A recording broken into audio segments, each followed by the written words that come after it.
2013년 한 해 동안에 구역 모임을 어떻게 진행하기로 했냐면 성령의 9가지 열매에 대한 이야기를 함께 생각해보자. 그렇게 지난주에 구역 섬김이 모임에서 말씀을 좀 드렸습니다. 특별히 갈라디아 5장 22절과 23절에 나와 있는 성령의 9가지 열매가 있잖아요. 여러분 아마 한 번쯤은 다 들어보셨을 텐데요. 오직 성령의 열매는 사랑과 희락과 화평과 오래 참음과 자비와 양선과 충성과 온유와 절제니 이 같은 것을 금지할 법이 없느니라. 그래서 이제 지난주에 예배 끝난 다음에 구역 섬김이 분들과 함께 이제 앞으로 이렇게 열매에 대한 성령의 열매에 대한 이야기를 할 거니까 그렇게 이제 서론 이야기를 이제 지난주에 함께 했어요. 아마 한번 절반 정도는 아마 구역 모임을 아마 하시고 이제 앞으로 이제 계속 구역 모임이 있으실 텐데, 그런데 이제 구역 섬김이 모임이 끝나고 그 다음날 제가 이제 어떤 메일을 하나 받았어요. 어떤 집사님이 메일을 보내주셨는데 뭐라고 되어 있냐면, 안녕하세요 목사님, 어제 섬김이 공부한 것 중에 궁금한 것이 있어서 메일을 보냅니다. 구역 모임 할 때 얘기가 나올 것 같기도 해서요. 성령의 은사와 성령의 열매에 대해 설명이 필요할 것 같습니다. 제 생각에는 둘 다 성령님으로부터 완전히 받는 건데 열매는 저희의 노력이 필요한 건가요? 은사와 열매의 차이점을 어떻게 설명해야 할지 부탁드립니다. 우리 교회가 참 대단해요, 그죠? 공부를 안 할 수가 없어요. 그래서 제가 이제 답메일을 보내드렸어요. 뭐라고 보내드렸냐면, 성령의 은사와 성령의 열매에 대해서는 여러 가지 복잡한 설명과 의견이 있습니다. 또 그러려면 성령론에 대한 신학적인 설명을 해야 하는데 구역 모임에서 그렇게까지 할 필요가 있을까? 그래서 따로 설명드리지 않았습니다. 그냥 쉽게 성령의 열매는 성령을 통해 우리가 궁극적으로 맺어야 할 삶의 결과물로서 열매이고, 성령의 은사는 이와 같은 열매를 맺어갈 수 있도록 하기 위해서 성령께서 주시는 선물이라고 하면 어떨까요? 제가 이렇게 이제 답장 메일을 보내드렸어요. 근데 보내고 난 다음에 어떤 생각이 들었냐면, 좀 자세하게 설명할 걸 그랬나? 그런 생각이 조금 들더라고요. 근데 또 이걸 설명을 하려니까 또 너무 방대한 양이고, 성령의 열매와 성령의 은사를 비교해가지고 설명하려니까 이게 보통 쉬운 작업은 아니거든요. 그래서 속으로 나중에 기회가 되면 또 그럴 시간이 있겠지, 딱 이렇게 생각을 하고 있었는데, 이번 주에 성서 일과를 탁 펼쳐보니까 어디였냐면 성령의 은사에 대한 가장 대표적인 본문이 고린도전서 12장이거든요. 그 본문이 탁 나오는 거예요. 빨리 답하라는 하나님의 사인이구나. 제가 그렇게 생각하고, 성령의 열매에 대해서는 이제 차차 구역 모임을 통해서 또 이제 말씀드릴 기회가 있을 것 같아서, 성령의 은사가 과연 어떤 거냐? 많은 분들이 성령의 은사에 대해서 오해하거나 잘못 이해하거나 아니면 비성서적인 내용을 성경적인 것으로 착각하는 경우가 참 많이 있다는 거예요. 그래서 오늘 이 시간에는 조금 좀 딱딱하고 신학적인 내용이 될 수도 있겠지만 성령의 은사가 무엇인지 하는 것들을 함께 좀 생각을 해보려고 합니다. 오늘 본문에 보면요, 사도 바울이요, 이 은사라고 하는 것을 지칭할 때 사용하는 이 단어가 있어요. 크게 두 가지 단어를 사용하고 있는데, 1절 말씀 보시면, 1절 한번 보실까요? 오늘 성경을 좀 자세히 보셔야 되는데요. 1절 보시면, 형제들아, 신령한 것에 대하여, 이렇게 나와 있잖아요. 지금 사도 바울이 은사라고 하는 것을 지칭하면서 사용하는 첫 번째 표현이 신령한 것이라고 하는 표현이에요. 두 번째는 어떤 표현이냐면 우리가 지금 계속해서 쓰고 있는 은사라고 하는 표현이에요. 4절 이하에 보면 은사는 여러 가지나 은사라고 하는 단어를 쓰고 있어요. 그런데 이 두 가지 단어는요, 이 헬라어를 찾아보면 전혀 다른 단어로 되어 있어요. 이 신령한 것이라고 하는 이 단어는 푸뉴마티콘이라고 하는 단어를 쓰고 있는데, 이게 푸뉴마티카라고 하는 단어였어요. 이 푸뉴마라는 단어를 많이 들어보셨죠? 성령님을 얘기할 때 푸뉴마라고 하잖아요. 그 단어에서부터 푸뉴마티카가 나왔고, 거기에서부터 푸뉴마티콘이라고 하는 단어가 지금 사용되어졌어요. 무슨 얘기냐면 성령에 속한 것들, 성령의 어떤 현상을 보여주는 그런 것들로 이 푸뉴마티콘, 이 신령한 것이라고 하는 단어에서 지금 설명을 하고 있다는 것이죠. 근데 4절에 나와 있는 은사라고 할 때 이 단어는요, 카리스마톤이라고 하는 단어로 되어 있어요. 여러분, 카리스마 있다 그런 얘기 많이 들어보잖아요. 아, 저 사람 되게 카리스마 있다.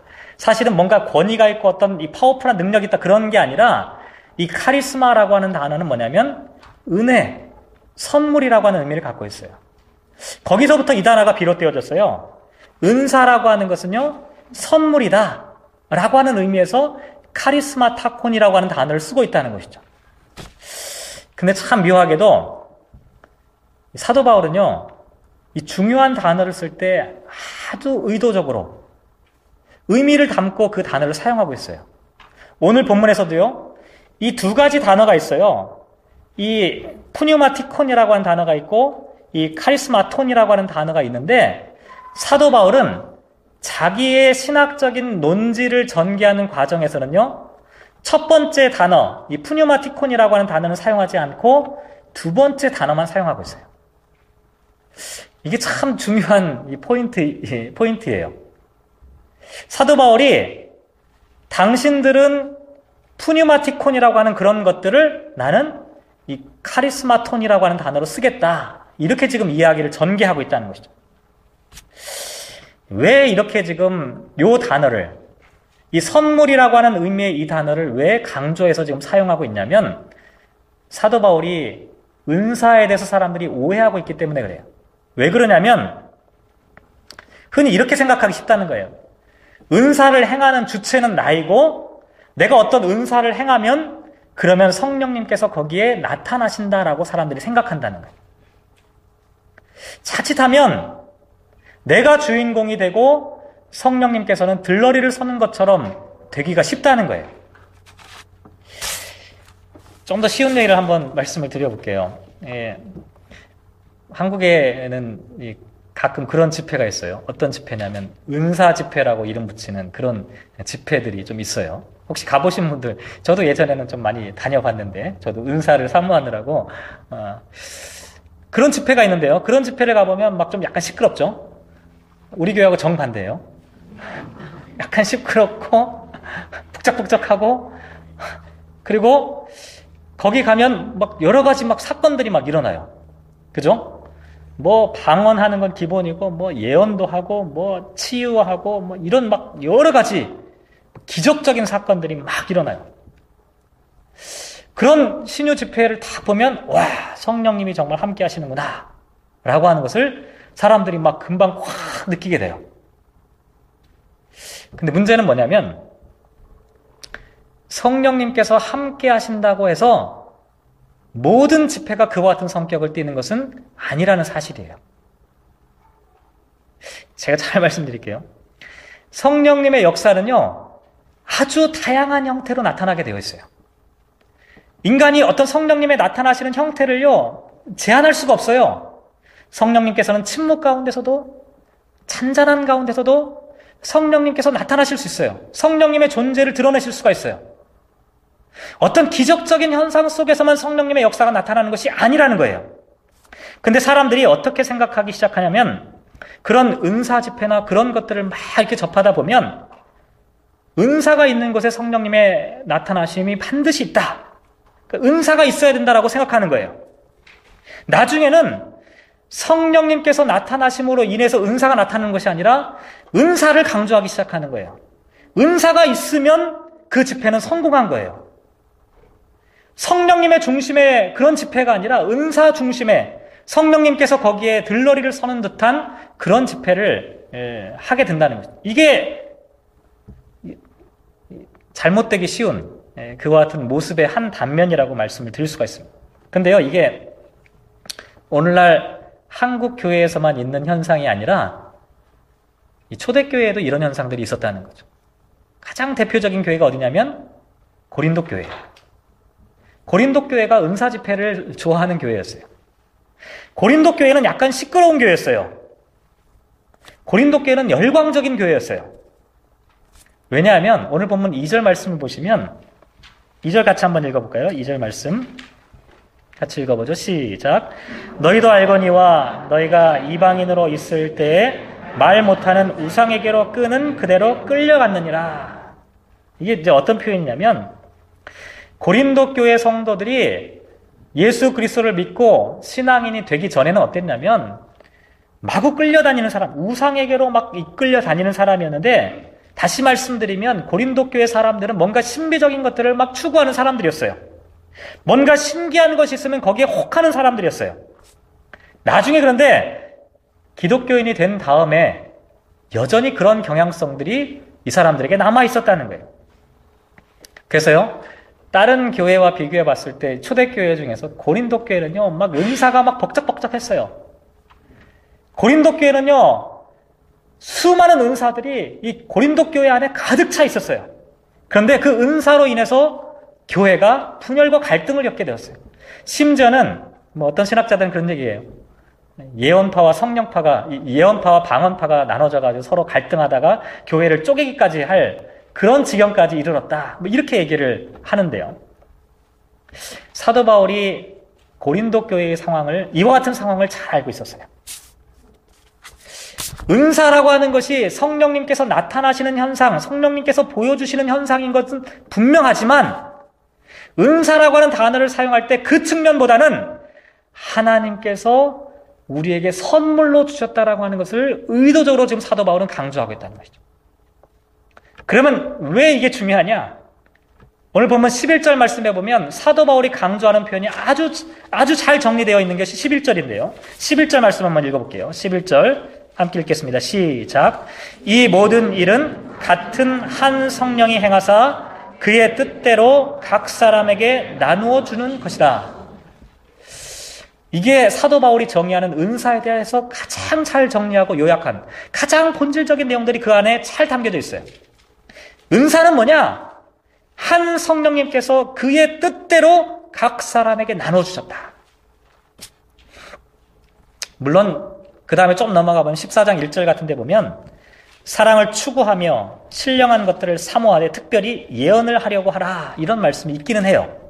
근데 이 말씀의 의미는 뭐냐면 사람들에게 더 유익이 되는 은사를 추구하라라고 하는 의미지 은사에 대해서 욕심을 가져라 이런 의미는 아니거든요. 어쨌든 간에 성령님께서 그의 뜻대로 각 사람에게 나누어 주신 것이 은사다, 선물로 주신 것이 은사다, 이렇게 생각하는 것이 은사에 대해서 바른 이해를 할 수 있다는 것이죠. 왜 이게 중요하냐면 하나님께서 나에게 주신 것이기 때문에 하나님께서 나를 나보다 더 잘 아신다는 거예요. 내가 필요한 것이 무엇인지, 내 성품이 어떤지, 내 기질이 어떤지, 내가 자라온 삶의 배경이 어떤 것인지 나보다 더 나를 잘 아시는 하나님께서 나의 형편과 처지와 상황에 맞게 하나님의 은사를 선물로 주셨다는 거예요. 그렇기 때문에 은사는 다른 사람들하고 비교할 만한 것이 되지 못한다는 것이죠. 은사는 하나님께서 주권적으로 주신 것이기 때문에 어떤 은사가 더 우월하고 어떤 은사가 더 뛰어나고 어떤 은사는 조금 부족한 그런 은사는 없다는 거예요. 모든 은사는 하나님으로부터 비롯되었기 때문에 소중하고 값진 것이라는 거예요. 은사에는 차별이 없다는 거예요. 은사에는 계급이 없다는 거죠. 모든 은사가 하나님께서 주신 것이기 때문에 그렇다는 것이죠. 또 하나, 은사가 선물이라고 하는 것은요, 매우 중요한 의미를 담고 있는데요. 우리는 흔히 이렇게 생각해요. 어떻게 생각하냐면, 내가 좀 영적으로 막 성숙하게 되면 하나님께서 이런 놀라운 은사를 주실 것이다. 만약에 제가 어느 날 신유의 은사를 딱 갖게 되었다라고 하면 여러분 어떻게 생각하시겠습니까? 드디어 우리 목사님이 도가 트셨구나. 드디어 어떤 경지에 이르셨구나. 얼마나 기도를 열심히 하면 그렇게 되었을까? 이게 참 우리들이 빠지기 쉬운 함정이에요. 은사는 그 사람의 신앙 성숙과는 전혀 무관합니다. 다시 한번 말씀드릴게요. 은사는 그 사람의 신앙 성숙과는 전혀 상관없어요. 왜냐하면 하나님께서 선물로 주시는 것이기 때문에 그 사람이 기적을 행하든 뭐 신유를 행하든 뭐 방언을 행하든 어떤 은사를 행하든지 간에 그것은 그 사람의 신앙 성숙과는 전혀 상관없다는 것이죠. 미숙한 사람에게도 은사가 주어져요. 제가 처음 예수 그리스도를 영접했을 때 방언했거든요. 곰곰이 생각해보면 제가 어느 신앙의 경지에 올라가지고 방언을 한 게 아니라 아주 미숙한 상태에서 이제 예수 그리스도를 체험하는 그 순간에 은사를 주셨어요. 우리는 흔히 이렇게 생각해요. 막 어떤 특별한 집회에서 막 놀라운 역사, 이야, 신앙의 경지가 대단하다. 그것과는 전혀 상관없다는 거예요. 이 대표적인 게 사실 고린도 교회예요. 고린도 교회가 참 예를 들기가 참 좋아요. 고린도 교회는요, 수많은 은사들이 있는 교회였지만 미성숙한 교회였어요. 고린도후서를 한번 잘 보세요. 고린도 교회가 얼마나 많은 문제를 갖고 있었는지, 얼마나 미성숙했는지, 윤리적으로도 그래요. 고린도 교회는요, 너무나 약한 것들이 상당히 많은 그와 같은 교회였다는 것이죠. 그럼에도 불구하고 은사는 많이 있었어요. 다시 말씀드리면 은사와 그 사람의 신앙 성숙은 연관성이 없다는 거죠. 그렇기 때문에 중요한 건 뭐냐면 그 사람이 어떤 은사를 갖고 있느냐 없느냐 이게 중요하지 않아요. 저 사람이 방언을 하느냐 신유의 기적이 있느냐 아니면 뭐 통역하는 은사가 있느냐 이런 은사는 전혀 중요하지 않아요. 중요한 건 뭐냐면 우리가 어떠한 삶의 열매를 맺어가고 있느냐라고 하는 것이 중요하다는 거예요. 사도 바울이 이 고린도전서 12장부터 14장까지 이 은사 패키지예요, 이게. 12, 13, 14장이 다 은사 패키지인데 13장에 보면 고린도전서 13장 유명한 내용이잖아요. 사랑에 대한 이야기 하잖아요. 근데 고린도전서 13장에 나와 있는 이 사랑의 이야기는요. 사랑에 대한 어떤 철학적인 해석이 아니에요. 신학적인 이야기도 아닙니다. 사도 바울이 12장에 은사에 대한 이야기를 처음 시작하면서 13장에 사랑이라고 하는 이야기를 하는 까닭은 뭐냐면 아무리 많은 은사가 있어도 성령의 열매 가운데 가장 대표적인 게 뭐냐면 사랑이에요. 열매를 지향하지 않으면 그 은사가 열매를 지향하지 않으면 그 은사는 필요 없다는 거예요. 무의미하다는 거예요. 그 은사는 방향을 상실하게 된다는 거죠. 수많은 은사가 있는데 그 은사는 모두 열매를 맺어가는 과정으로 그 은사가 사용되어져야만 그 은사가 의미가 있다는 거예요. 제가 이제 몇 가지 이제 말씀을 드렸어요. 은사는 이런 하나님의 주권성이 강조되고 또 은사에는 하나님의 선물이기 때문에 차별이 없다, 평등하다. 또 은사는 그 사람의 신앙의 성숙과는 전혀 상관없다. 또 은사는 열매를 지향해야 한다. 이런 이야기를 제가 말씀드렸는데 오늘 본문을 묵상해 보면 은사에 대한 또 다른 중요한 말씀이 나와 있는데요. 그게 이제 3절 말씀이에요. 3절 말씀 읽어볼게요. 3절 같이 읽겠습니다. 시작. 그러므로 내가 너희에게 알리노니 하나님의 영으로 말하는 자는 누구든지 예수를 저주할 자라 하지 아니하고 또 성령으로 아니하고는 누구든지 예수를 주시라 할 수 없느니라. 이 3절 말씀이요, 은사를 주시는 가장 근본적인 목적이에요. 은사가 은사되게 하는 가장 본질적인 이유가 이 3절에 나와 있어요. 뭐라고요? 예수를 주시라 하기 위해서 은사가 주어진 거예요. 예수를 주시라 하기 위해서 은사가 필요한 거예요. 다시 말씀드리면 사람들로 하여금 신앙을 고백하도록 하기 위해서 은사가 필요하다는 거예요. 7절 말씀 또 볼까요? 7절 같이 한번 읽어보죠. 시작. 각 사람에게 성령을 나타내심은 유익하게 하려 하심이라. 여기 나와 있는 유익은 뭐냐면 이익이 아니라 그리스도의 몸된 공동체인 교회에 온전함을 끼치는 거예요. 그리스도의 몸된 교회를 더 풍성하게 하는 그와 같은 유익을 얘기해요. 다시 말씀드리면 하나님께서 저와 여러분에게 모든 사람에게 은사를 주시는데 은사를 주신 까닭과 이유, 그 목적은 뭐냐? 이 두 가지 목적 때문이라는 거예요. 하나는 그 은사를 통해서 사람들로 하여금 신앙을 고백하도록 예수가 그리스도라고 하는 사실을 사람들로 하여금 깨닫도록 하기 위해서이고 또 하나는 그리스도의 몸된 공동체인 교회 공동체를 유익하도록 하기 위해서 그 은사를 주셨다는 거예요.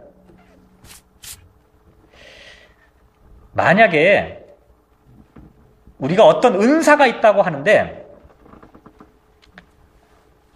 예를 들어서 제가 병 고치는 은사를 제가 옛날에 사모했었어요. 솔직히 제가 그런 말씀 한번 드렸는데, 제가 목사가 될 때 그 정도는 있어야 되지 않겠습니까? 하고 제가 하나님께 때를 쓰면서, 그럼 내가 목사 안수 안 받아요. 네, 저도 자존심이 있지. 그래서 제가 3년 동안 연기했었거든요. 결국 안 주시더라고요. 그래서 제가 컴플렉스가 좀 있나 봐요. 근데 어쨌든 하여간에 병 고치는 은사가 있어도 병 고치는 은사를 통해서 예수를 그리스도라고 고백하지 못하게 한다면 그 은사는 의미가 없다는 거예요. 제가 병 고치는 은사가 없지만 예수를 그리스도로 고백하게 하는 설교를 할 수 있다면 그건 은사가 있는 거예요. 은사의 목적과 기능은 바로 여기에 달려 있다는 거예요. 우리에게 주신 은사를 통해서 사람들이 신앙을 고백하게 하는 것, 신앙을 깨닫게 하는 것이 은사를 주신 가장 중요한 목적이라고 하는 것이죠. 이런 면에서요, 좀 우리가 구별해서 생각해 볼 것이 있는 게 뭐냐면, 우리가 보통 어떤 사람이 참 재능이 있다라고 하는 것과 그 사람이 하나님으로부터 은사를 받았다라고 하는 것을 혼동하는 경우가 참 많이 있어요. 재능이 있다. 믿지 않는 사람들도 재능을 가지고 있죠. 그죠? 믿지 않는 사람들도 재능을 갖고 있어요. 근데 우리는 그것을 은사라고 하지 않아요. 노래를 잘하는 사람 얼마나 많이 있습니까? 그런데 그 사람들이 찬양하는 은사를 갖고 있다. 누구도 이렇게 하지 않습니다. 왜 그러냐는 거예요. 찬양하는 은사를 갖고 있다라고 말할 수 있으려면 그 찬양을 통해서 예수를 그리스도라고 고백하는 그와 같은 현장 속에서 사용되어져야만 그것이 은사가 되기 때문에 그래요. 다시 말씀드리면 우리가 갖고 있는 재능은요, 그냥 재능으로만 놔두면 은사가 되지 못한다는 거예요. 우리가 갖고 있는 이 재능을 하나님의 사역 가운데 사용하는 순간 그것이 은사가 되는 거예요.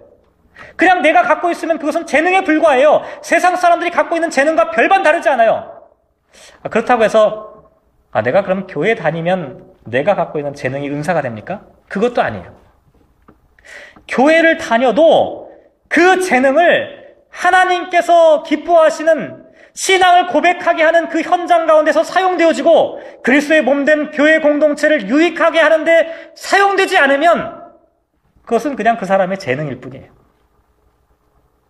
은사는 그렇게 사용되어질 때 그것이야말로 진정한 은사라고 말씀을 드릴 수가 있다는 거죠. 이와 관련해서요, 출애굽기에 나와 있는 이 성막에 대한 이야기를 생각해 보면 아주 우리가 좀 아주 중요한 교훈들을 깨닫게 되는데, 출애굽기를 보면요, 출애굽기 25장부터 40장까지, 물론 중간에 잠깐 비긴 하지만 출애굽기 전체의 3분의 1에 해당하는 엄청난 분량이 성막에 대한 이야기예요. 사실 출애굽기 제목 잘못 정했어요. 출애굽기는요, 앞에 조금밖에 안 나와요. 출애굽 사건에 대한 이야기는.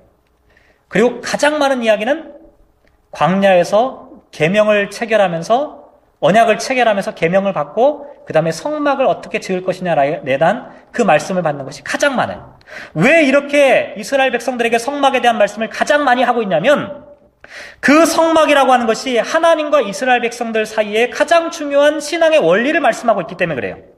하나님의 사죄와 하나님의 용서와 하나님의 동행과 그리고 하나님과의 만남이라고 하는 이 모든 주제가 성막이라고 하는 이곳을 통해서 집중적으로 나타난다는 것이죠. 그런데 성막을 처음 만드는 그 과정에 보면요, 아주 재미있는 이야기가 나와 있어요. 한번 찾아볼게요. 출애굽기 25장 말씀인데요.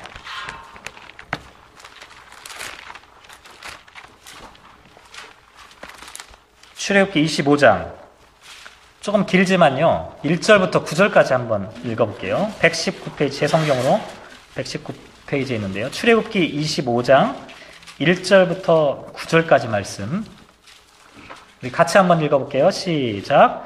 여호와께서 모세에게 말씀하여 이르시되 이스라엘 자손에게 명령하여 내게 예물을 가져오라 하고 기쁜 마음으로 내는 자가 내게 바치는 모든 것을 너희는 받을지니라. 너희가 그들에게서 받을 예물은 이러하니 금과 은과 놋과 청색, 자색, 홍색 실과 가는 배실과 염소 털과 붉은 물들인 순양의 가죽과 해달의 가죽과 조각목과 등유와 관유에 드는 향료와 분향할 향을 만들 향품과 호마노며 에봇과 흉패에 물릴 보석이니라. 내가 그들 중에 거할 성소를 그들이 나를 위하여 짓되 무릇 내가 내게 보이는 모양대로 장막을 짓고 기구들도 그 모양을 따라 지을지니라. 이 말씀 보면은요, 이 사람들이 지금 광야를 지나가는 사람들이 맞나 하는 생각이 들어요. 지금 성막을 지으라고 말씀하시는데요, 거기에 필요한 물품들이요 어마어마해요. 3절 이하에 보면 금과 은과 놋과 실과 배실과 염소털 순양의 가죽과 해달의 가죽 이런 것들을 언제 다 싸들고 갔을까? 출애굽기 38장 24절로 29절까지 말씀 보면 성막에 필요한 물품의 총량이 나오는데요. 금이 29달란트 730세겔 약 1톤 반 정도 된다 그래요. 은이 100달란트 1775세겔, 놋이 70달란트 2400세겔, 청색, 자색, 홍색, 가는 배실, 양가죽, 염소털, 또 수많은 보석들, 또 해달의 가죽, 조각목 등을 다 합치면 이런 거 계산한 사람도 있어요. 또 이런 거 계산해 보니까 한 50년 전 화폐 가치로 한 500만 불 정도가 된대요. 여러분들 어떻게 생각하세요? 아니 지금 이스라엘 백성들이 어디 쇼핑 가는 것도 아니고 지금 어디 놀러 가는 것도 아니고 지금 허겁지겁 이집트 땅을 탈출했잖아요. 목숨을 걸고 탈출해가지고 막 밥도 제대로 못 먹고 정말 생사를 가르면서 그 광야로 나갔는데 어디서 이 많은 것들이 있었길래 하나님께서 성막을 지을 때 이것들을 통해서 성막을 지으라. 어떻게 이렇게 하셨을까요? 참 신기하지 않나요? 갑자기 하늘에서 보석들이 떨어진 것도 아니에요. 근데 참 놀라운 것은요, 출애굽기 12장 35절 36절 한번 찾아볼게요. 거기도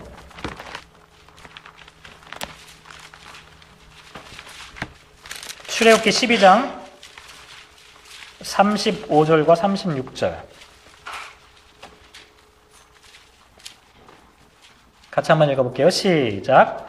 이스라엘 자손이 모세의 말대로 하여 애굽 사람에게 은금 패물과 의복을 구하매 여호와께서 애굽 사람들에게 이스라엘 백성에게 은혜를 입히게 하사 그들이 구하는 대로 주게 하심으로 그들이 애굽 사람의 물품을 취하였더라. 비밀은 여기에 있었어요. 이스라엘 백성들이 처음 이집트 땅을 탈출해 나오는 순간에요, 웬일인지 애굽 사람들이 막 이런 걸 주는 거예요. 금은 보화를 막 주는 거예요. 그때는 아마 몰랐을 거예요.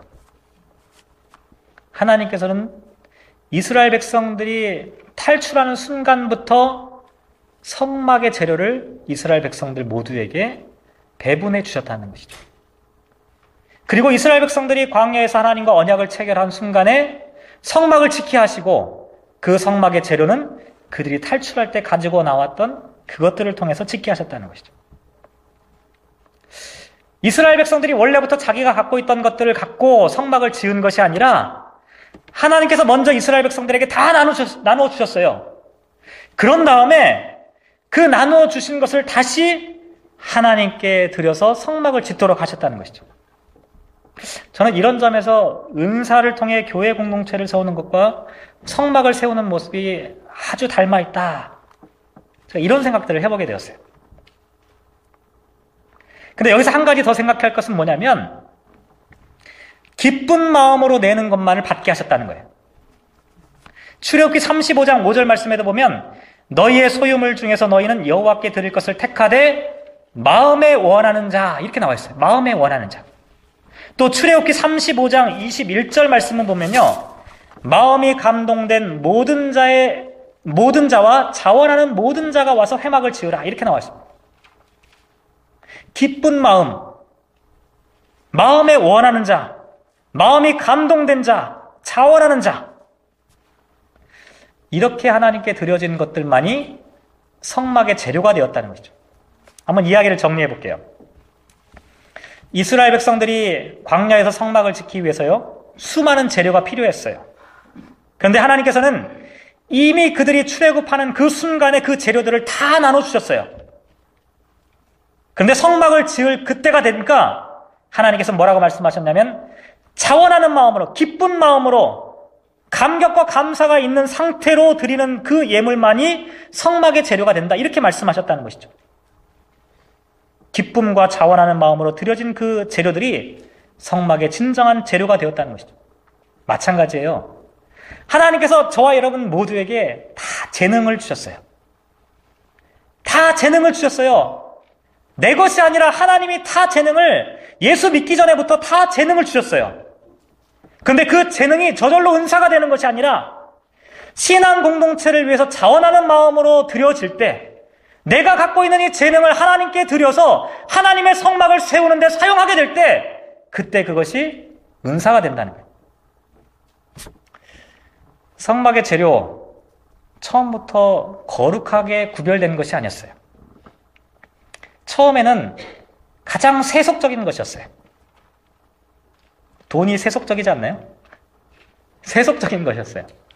그런데 가장 세속적인 것이었지만 그것을 하나님께 드리는 순간 거룩한 성막의 재료가 되었어요. 마찬가지예요. 우리의 재능도 마찬가지라는 거죠. 우리의 재능을 그냥 내가 가지고 있으면 그냥 나의 재능이에요. 세상 사람들도 마찬가지예요.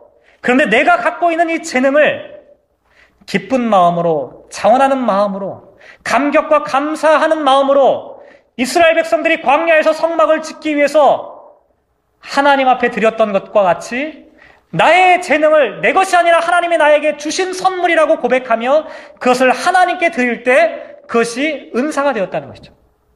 그것이 교회 공동체를 유익하게 하고 이 세상 가운데 예수를 그리스도로 고백하는 데 사용되어지는 은사가 되었다는 것이죠.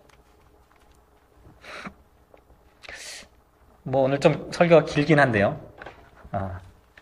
이왕 얘기가 나왔으니까, 하나님께서 다 하라고 하셨으니까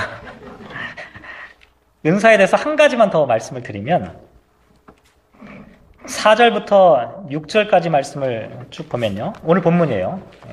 출애굽기가 아니라 고린도전서 12장 4절부터 6절까지를 보면 은사에는 다양성이 있고 동시에 통일성이 있다라고 하는 사실을 우리에게 보여주고 있어요. 4절 한번 보시면 이렇게 되어 있어요. 은사는 여러 가지나 성령은 같다. 그 은사에 대한 이야기가 뒤에 쭉 나오잖아요. 9절부터 10절, 9절, 10절, 아직 8절부터 10절까지 말씀 보면 수많은 다양한 은사가 다 있는데, 이렇게 은사는 여러 가지지만 성령님은 같다. 그러니까 당신 성령님, 내 성령님 다르지 않다는 거예요. 같은 성령님이에요. 5절 말씀해 보면 직분은 여러 가지나 주는 같다. 여기서 주는 예수 그리스도를 나타내요. 직분은 뭡니까? 이 디아코니온이라고 하는 단어인데요. 이 디아코니아라고 하는 단어에서 나왔어요. 여러분 다 아시는 단어예요. 하나님께서 우리에게 하나님을 섬기는 직무, 직분을 주셨어요. 어떤 분은 교사로, 어떤 분은 찬양대원으로, 어떤 분은 집사로, 어떤 분은 권사로, 장로로, 목사로 여러 가지 직무와 직분을 다 주셨어요. 그 직무와 직분은 다 다르지만 주는 같다. 예수 그리스도는 한 분이시다. 뒤에 나와 있는 6절 말씀도 마찬가지예요. 사역은 여러 가지나 모든 것을 모든 사람 가운데서 이루시는 하나님은 같다. 하나님은 한 분이다. 4절, 5절, 6절에 보면 4절에는 성령님이고요. 5절에는 주 예수 그리스도고 6절에는 하나님이에요. 다양한 은사는 성령님, 다양한 직분은 예수님, 여러 가지 사역은 하나님. 은사와 직분과 사역은 각각 다르지만 그것을 주신 성령님 예수 그리스도 하나님은 한 분이세요. 그리고 성부 하나님, 성자 예수님, 성령 하나님은 또한 삼위로 일치하신 하나님이에요. 다양하지만 일체의 통일성을 갖고 있다라고 하는 것이죠. 8절부터 10절까지 보면 다양한 은사, 가장 대표적인 9가지 은사가 여기 나와 있는데요. 한번 읽어볼까요? 8절부터 10절까지 같이 한번 읽어보죠. 시작. 어떤 사람에게는 성령으로 말미암아 지혜의 말씀을, 어떤 사람에게는 같은 성령을 따라 지식의 말씀을, 다른 사람에게는 같은 성령으로 믿음을, 어떤 사람에게는 한 성령으로 병 고치는 은사를, 어떤 사람에게는 능력 행함을, 어떤 사람에게는 예언함을, 어떤 사람에게는 영들 분별함을, 다른 사람들에게는 각종 방언 말함을, 어떤 사람에게는 방언들 통역함을 주신다. 은사는 이거 외에도 더 많은 은사가 많아요. 이것만이 은사가 아니에요. 수많은 은사가 있어요. 제가 이걸 다 설명드리기는 참 어려운데요. 좀 헷갈리는 거 몇 가지만 말씀을 드리면, 지혜의 말씀의 은사가 도대체 뭘까? 말을 지혜롭게 하는 것일까? 뭐 그런 것일 수도 있는데요. 다른 사람의 삶을 아주 적절하게 판단하는 것을 지혜의 말씀의 은사라고 보통 얘기하고요. 그러면 지식의 말씀의 은사는 뭐냐? 이건 뭐 여러 가지 해석이 있는데, 어떤 개인에 대해서 정확하게 그 사람의 상태와 내면들을 파악하게 되는 은사를 지식의 은사라고 보통 얘기를 해요. 근데 이것은요, 뭐 점쟁이처럼 딱 그 사람 보면 보여 이런 게 아니라, 그런 게 아니라 그 사람의 마음의 아픔과 고통을 느끼는 거예요. 같이 느끼는 이런 은사예요. 이 사람은 그러니까 우리식으로 얘기하면 동정할 수 있는, 같은 마음을 품을 수 있는 그런 은사를 의미해요. 믿음의 은사, 믿음도 은사일까? 이렇게 생각하시는 분이 있을 텐데, 이건 뭐냐면 이 사람만 있으면 주변이 다 믿어지는 그런 은사를 얘기해요. 이 사람만 오면 불신의 분위기가 바뀌고 믿음의 분위기로 바뀌는 은사를 얘기해요. 긍정적이고 밝은 믿음으로 주변에 있는 사람들을 인도하는, 불신앙의 사람, 또 답답한 그와 같은 어둠 가운데 갇혀있는 사람들이 이런 은사를 만나면, 이런 은사가 있는 사람과 만나게 되면, 교제하게 되면 확신이 차는 그런 은사를 얘기해요. 이렇게 다양한 은사가 있어요. 제가 보건대 우리 교회도요, 상당히 다양한 은사를 갖고 있는 분들이 참 많이 있어요. 병 고치는 은사, 능력을 행하는 은사, 예언하고 영 분별하고 방언하고 방언을 통역하는 은사, 이렇게 수많은 은사가 있어요. 왜 이렇게 다양한 은사를 주셨을까요? 왜 이렇게 다양한 은사가 필요한 것일까요? 왜냐하면 이렇게 다양한 은사를 통해서 서로의 부족한 부분을 채워가서 그리스도의 몸된 교회의 하나됨을 이루어야 하기 때문이에요. 내가 작년 말에 남녀 선교회, 우리 교회 이제 남녀 선교회가 있잖아요. 남녀 선교회를 조금 연령을 좀 재조정하는 게 어떨까, 그런 논의가 좀 사실 있었어요. 그래가지고 새로 이제 뽑히신 회장님들하고 같이 이제 상의하다가, 회장님들까지 다 뽑혔는데 내년에나 그렇게 한번 적용해보자 하고 이제 한 해 더 이제 연구하고 미루기로 했는데, 뭐 그렇게 준비하느라고 제가 어떻게 했냐면 생년월일별로 이게 쭉 한번 뽑아봤어요. 우리 교회 30대 이상 되시는 분들. 그래가지고 남자, 여자를 딱 나눠보니까 재밌더라고요. 남자가 우리 교회 30대 이상이 한 45%고요. 여자가 55%. 여자분들이 조금 더 많죠. 그리고 나이별로 연령별 분포를 보니까 70대 이상이 12%고요. 50대, 60대가 31%. 40대가 제일 많더라고요. 제가 40대인데 40대가 35%. 30대가 22%. 그러니까 40대가 제일 이 볼륨이 크더라고요. 제가 그걸 딱 보면서 우리 교회가 좋은 교회가 될 가능성이 있구나. 좋은 교회가 될 가능성이 있다. 왜냐하면 참 다양한 사람들이 많아요. 연령도 다양하고요. 출신 성분도 한번 해보세요. 출신 성분도 딱 보면요, 다양한 사람들이 많아요. 심지어 오리지널 커네디언도 있잖아요. 다양한 종류의 사람들이 우리 공동체 가운데 함께 있어요. 이것은 대단히 좋은 찬스예요. 왜냐하면 이렇게 다양한 사람들이 함께 모여서 하나님의 몸된 교회를, 우리들에게 서로에게 부족한 분들을 채워갈 수 있기 때문이라고 하는 것이죠. 근데 그렇게 다양한 사람들이 그냥 모였다고 좋은 게 아니라 예수 그리스도 하나님 한 분을 중심으로, 성령 하나님 한 분을 중심으로 교회가 하나됨을 이룰 때, 다양하지만 동시에 하나 될 때, 하나 되지만 동시에 다양한 색깔들을 갖고 있을 때 그 교회가 건강하고 아름다운 교회가 될 수 있다는 것이죠. 말씀을 마무리하겠습니다. 오늘 성령의 은사에 대한 말씀을 생각해 봤는데요. 혹시 들어보셨나요? 코리텐붐 여사라고 하는 분이 있는데, 나치의 포로 수용소에서 혹독한 고난의 시간을 경험했던 그런 사람인데요. 이분에게 어떤 분이 이렇게 질문했어요. 당신은 정말 성령의 모든 은사가 오늘날에도 여전히 나타난다고 믿으십니까? 이분이 뭐라고 대답했냐면, 물론이죠. 성령님은 우리가 참된 사랑을 가진 정도만큼만 우리 안에서 자유롭게 그분의 모습을 드러내십니다. 우리가 참된 사랑, 진실한 사랑을 가진 그 정도만큼만 우리 안에서 자유롭게 그분의 모습을 드러내십니다. 참 인상적인 말이라고 생각했어요. 우리가 은사에 대해서 환상을 갖는 경우가 참 많아요. 그리고 은사에 대해서 욕심을 내는 경우도 있고요. 그런데 은사는 하나님이 주시는 선물이에요. 은사는 나에게 주신 재능이 하나님께로 다시 드려질 때 비로소 은사가 돼요. 사랑을 통해서 역사하는 것이 은사예요. 사랑이 하나님의 주권적인 이 선물을 이 세상 가운데 성령의 보여주심을, 성령의 나타나심을 증거하는 그런 도구로 사용하신다는 것이죠. 이 설교를 준비하면서 그런 소망을 가져봤어요. 2013년에 우리 교회는 하나님께로 받은 그 재능을 은사로 사용하는 사람들이 가득 찼으면 좋겠다. 자원하는 마음으로, 기뻐하는 마음으로, 서로를 섬기는 마음으로 함께 모여서 다양한 사람들이 서로의 부족한 부분들을 채워나가며 한 분 그리스도를 향하여, 한 분 하나님을 향하여, 한 분 성령님을 향하여 그리스도의 몸된 교회에 유익함을 주는 공동체, 그리고 믿지 못했던 사람들이 예수를 그리스도라고 고백할 수 있는 그와 같은 일들이 하나님의 은사가 충만한 빅토리아 한인교회 성도들을 통해서 나타나는 현상이 되었으면 참 좋겠습니다.